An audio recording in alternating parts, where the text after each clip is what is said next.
എല്ലാവർക്കും നമസ്കാരം. ആരാണ് ഗുരു എന്ന് നമുക്ക് പരിശോധിക്കാം.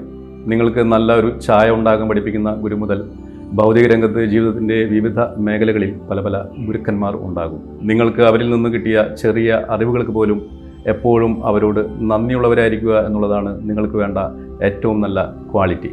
ഇനി ആത്മീയ പാതയിലേക്ക് വരുമ്പോൾ നിങ്ങളെ അറിവില്ലായ്മയുടെ അന്ധകാരത്തിൽ നിന്ന് ഈശ്വരൻ്റെ വെളിച്ചത്തിലേക്ക് നയിച്ച് നിങ്ങൾക്ക് പുതിയൊരു സ്പിരിച്വൽ ബർത്ത് നൽകുന്ന ആളെയാണ് ഗുരു എന്ന് പറയുന്നത്.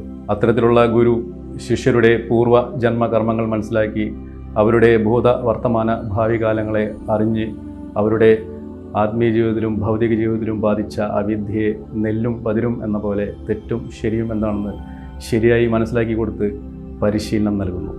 അവസാനം താൻ തപസ് ചെയ്ത് നേടിയ സ്പിരിച്വൽ പവറിനെ ശിഷ്യർക്ക് ഒരു യോഗശക്തിയിലൂടെ പകർന്നു നൽകി അവരെ ഭാവി തലമുറകൾക്ക് മാർഗദർശികളായ മഹാത്മാരാക്കി തീർക്കുന്നവരാണ് യഥാർത്ഥ ഗുരുക്കന്മാർ. ശിഷ്യരുടെ നന്മയ്ക്ക് വേണ്ടി മാത്രം പ്രവർത്തിക്കുന്ന നിസ്വാർത്ഥനായ ഒരു ഗുരു ശിഷ്യരുടെ ഏത് വിഷമാവസ്ഥയിലും അവരെ സഹായിക്കുവാൻ ഗുരുവിൻ്റെ സ്ഥാനമായ ഭ്രൂമധ്യത്തിലൂടെ ശിഷ്യൻ്റെ ഇഷ്ടദേവത ദർശനം നൽകുകയും മാർഗനിർദ്ദേശം നൽകുകയും രക്ഷിക്കുകയും അവസാനം ഈശ്വരൻ്റെ സാമ്രാജ്യത്തിലേക്ക് നയിക്കുകയും ചെയ്യുന്നു.